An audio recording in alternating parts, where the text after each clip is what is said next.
For me, trust is about presence. About fostering relationships all around the world, over years. We're not chasing stories, we're already there. It's about patience. Not rushing to be the first, But striving to get it right. To get to the truth.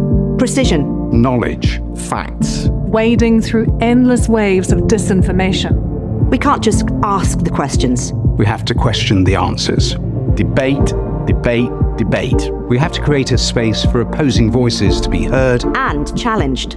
We fight every day To earn your trust. And we never take it for granted. We capture the story. Fact check the story. We break the story. We explore the story. So you can trust us to tell it.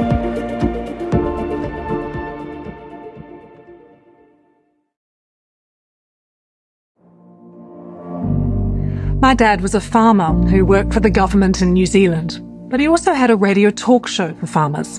He'd patiently listen to every conflicting account of what was and wasn't working before reporting back.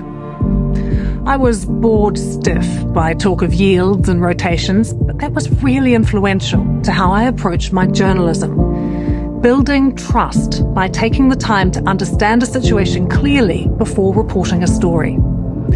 In a 24-hour news cycle, patience can be so frustrating, but it's a crucial tool.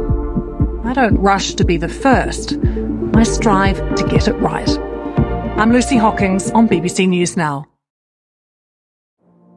I was on air when the London 7/7 attacks happened.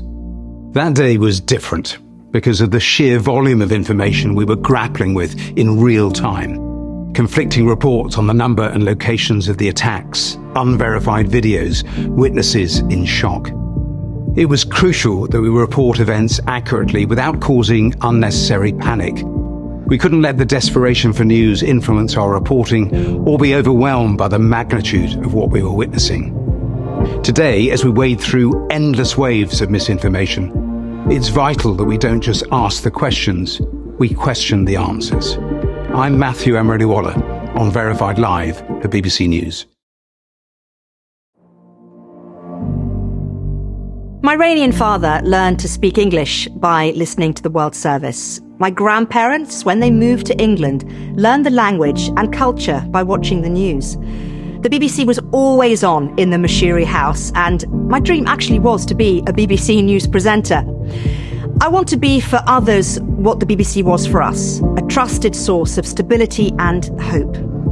For me, trust is about presence, about fostering relationships all around the world over years. So when a story breaks, we're not chasing a lead, we're already there. I'm Maryam Moshiri on The World Today for BBC News. Love saying that. You know, the most valuable skill I learned growing up and throughout my career was how to be adaptable in any conversation, how to talk to people that I might have very little in common with. I left my hometown and got a job wrangling very demanding people in a very ritzy hotel. From Burnley to Buckingham Palace, from war zones to Washington, DC, I've had tough conversations with some brilliant people that have just transformed my outlook. I always want to bring different voices together, to create a safe space for open debate where differing worldviews can be heard and challenged without breaking the trust of those who tell us their stories. I'm Christian Fraser on The Context for BBC News.